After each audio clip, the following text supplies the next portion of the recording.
TRB journey, this is day 11। बहुत से लोगों को ये बात पता ही नहीं है। जब भी ऋषि मुनि या फिर कोई तपस्वी तपस्या करने के लिए एक ही प्राथमिकता क्यों रहता है कि भाई उनको वन में ही जाना है और वन में जाके ही तपस्या करना है। ऐसा अक्सर वो लोग क्यों करते थे पता है? ये वन की खास बात क्या है नहीं पता ना? चलो मैं आज इस बारे में बताता हूँ आपको, और आपको लास्ट में बताऊँगा रियल अनुभव, रियल एक्सपीरियंस कि मेरे साथ भी ऐसा क्या होता है जिसकी वजह से मैं ये बातें आपसे आज कर रहा हूँ। इस बात का जवाब मेरे पास दो तरीके का है, एक आध्यात्मिक, दूसरा साइंटिफिक। मैं पहले शुरुआत करता हूँ आध्यात्मिक से। हमारे ऋषि मुनि मानते थे कि यदि आप अपने भीतर के दुनिया को जीतना चाहते हैं तो सबसे पहले आपको बाहरी दुनिया से अपना नाता तोड़ना होगा, क्योंकि अपने भीतर की दुनिया को जानने के लिए सबसे ज़रूरी चीज़ ये है कि आपका मन शांत होना चाहिए। और ऋषि मुनि ये मानते थे कि वन में जो पेड़ पौधे होते हैं उनमें प्राण वायु अधिक होती है, प्राण ऊर्जा जो है अधिक होती है, हवा शुद्ध होती है और वातावरण शांत होता है। नदी के किनारे एकाग्रता प्राप्त करने में बहुत ज़्यादा मदद मिलती है। अब बात करते हैं वैज्ञानिक दृष्टिकोण की। बहुत सारे रिसर्च होने के बाद विज्ञान ने भी ये मान लिया है कि पहले के ज़माने में जो ऋषि मुनि मानते थे, जो उनका सोच था, उनका दृष्टिकोण था, वो बिल्कुल उचित था।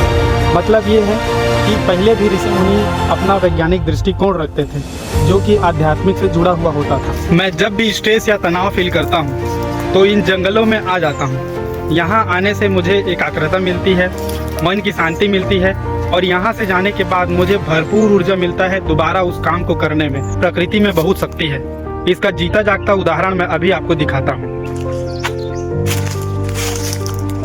देख रहे हैं, ये देख रहे हैं ना, ये जगह ये पूरा साफ हो गया है। जैसे ही इस पे आघात हुआ, इस पे खतरा आया, इस पे चोट लगा, ये पूरा तहस नहस हो गया। लेकिन ऐसा नहीं है कि अब दोबारा उठ खड़ा नहीं होगा। ऐसा नहीं है कि ये दोबारा अपने आप को, अपने मूल स्वरूप को पाने के लिए दोबारा प्रबल इच्छा से अपना प्रयत्न छोड़ ही देगा। ऐसा बिल्कुल भी नहीं है। प्रकृति का यही सबसे खास ताकत है। एक घास के तिनके में इतना ताकत है कि वो प्रबल इच्छा से दोबारा अपने मूल स्वरूप को पाने के लिए लड़ता है, उठ खड़ा होता है। लेकिन मनुष्य जो कि चेतना शक्ति से भरपूर है, वो तनिक से भी आहत होने पर मुरझा जाता है। अब सवाल है आपके लिए, क्या आपके अंदर इतनी सी भी प्रबल इच्छा नहीं है, एक घास के तिनके जितना प्रबल इच्छा नहीं है कि एक बार आप कठिन परिस्थितियों से हारने के बाद दोबारा अपने आप को, अपने मूल स्वरूप को पाने के लिए भी तनिक भी प्रयत्न नहीं करते हैं? क्यों?